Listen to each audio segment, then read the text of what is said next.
जी, बहुत-बहुत शुक्रिया आदिल। जो कुछ कहा है प्राइम मिनिस्टर ने वो बिल्कुल क्लैरिटी के साथ कह दी है और उन्होंने ये कहा है कि नई मरदमशुमारी के ऊपर ही इंतखाबात जो है वो नए इंतखाबात का इनेकाद होगा। तो इसके बाद तो कोई इब्हाम नहीं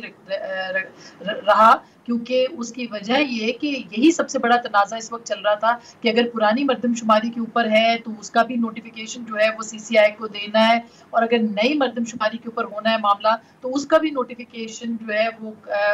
सीसीआई को करना है। तो अब प्राइम मिनिस्टर ने बिल्कुल क्लैरिटी के साथ ये कर दिया कि नई मरदमशुमारी के नताइज मौसूल होंगे और सीसीआई जो है उसके ऊपर फैसला करेगी, यानी काउंसिल ऑफ कॉमन इंटरेस्ट जो है वो फैसला करेगी। तो हमने उनसे यही पूछा था कि ये तो इलेक्शन कमीशन कह चुका है कि 3 से 4 महीने लग सकते हैं हल्का बंदियों में, क्योंकि ये बहुत ही कॉन्ट्रोवर्शियल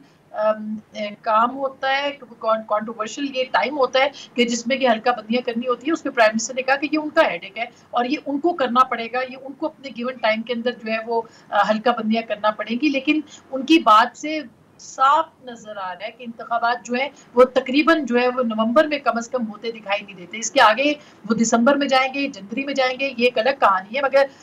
जो नवंबर का 90 दिनों का वक्त बनता है, तकरीबन 12 नवंबर का, वो हमें नहीं लगता कि इंतखाबात उसमें होंगे, क्योंकि ये भी उन्होंने कहा कि असेंबली जो है अपनी मुद्दत से पहले खत्म कर दी जाएगी और वो टाइम बनता है तकरीबन 8 अगस्त का या 9 अगस्त का, जिसमें कि 48 घंटे में फिर सदर पाकिस्तान जो है वो उसको नोटिफाई करते हैं। तो मेरे ख्याल है 9 अगस्त को अगर ये गवर्नमेंट जाती है तो फिर उसके बाद जो है वो फिर तो इंतखाबात 12 नवंबर को ड्यू होते हैं, जिसके कि अब जो नोटिफिकेशन की बात हो रही है। और मैं ये भी आपको आदिल बताऊं कि ये बड़ी दिलचस्प बात है, क्योंकि इस प्रोग्राम के फौरन बाद जो है मुख्तलिफ सियासी रहनुमाओं की मुझे कॉल्स भी आई इस मामले के ऊपर, जो कि कंसर्न थे कि इसका मतलब ये है कि नई मरदमशुमारी के मुताबिक अगर देखा जाए तो इंतखाबात जो है वो डिले हो सकते हैं। तो काफी ज्यादा इस वक्त जो है वो इसतराब भी है खुद कोalition गवर्नमेंट में, जो प्राइम मिनिस्टर ने कहा है। ये